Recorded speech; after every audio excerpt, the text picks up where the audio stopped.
Good evening. So, you may be wondering, why does he have toilet paper? And I'm not actually here to gloat. In fact, according to toiletpaperhistory.com, 4 billion people don't even use toilet paper. I find this a little odd because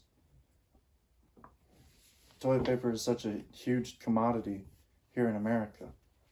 What with our love for 2 and 3 ply, I feel like we forget to give respect to the man who gave us commercial toilet paper in the first place. This man's name is Joseph Gayetty. Joseph Gayetty's life was filled with medical ingenuity. He spent much of his life educating himself, creating medical objects that defied the medical scene at the time, popular medicine at the time, and he created a legacy that would put the Gayetty name in history forever.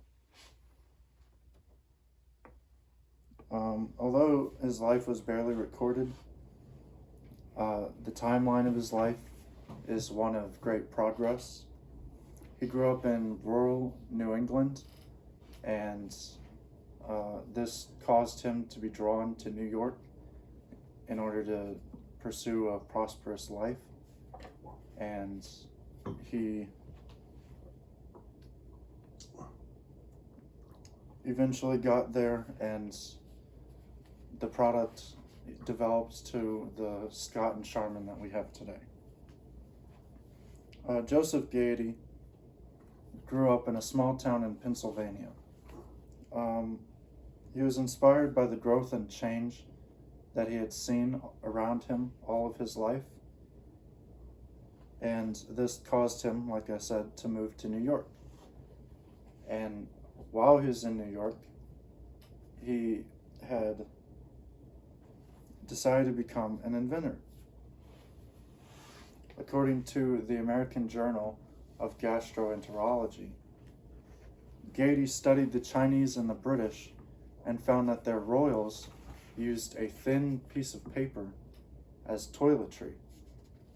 And although this means the product was nothing new, it was new to America, especially new to stores and homes. With this, he first brought it to stores in December 8th, 1857. And according to Charmin.com, Gayetty first created what was called medicated paper, as you can see here. And this medicated paper was made with hemp and aloe, which was used as a lubricant to help sores and hemorrhoids. So although that's a little different from what we're used to today, it still had people's health and hygiene in mind. Sadly, with the success that he gained, this came with rivalry, and with rivalry came lawsuits, and he eventually lost to the Scott brothers in 1879. Much of Gayetty's life was unrecorded, but what was recorded is now engraved in toilet paper history forever. According to Inventor's Digest, he is credited with being the inventor of commercialized toilet paper.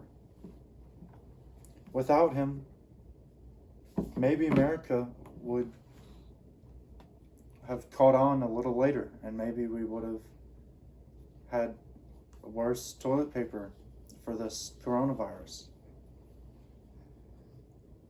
But in the end, my main point is that Gayetty does not receive the same amount of credit as other inventors of his time, and as ironic as the timing is, his item actually grew and developed, and I think that we should respect it a little bit more. Thank you for your time. Very nice.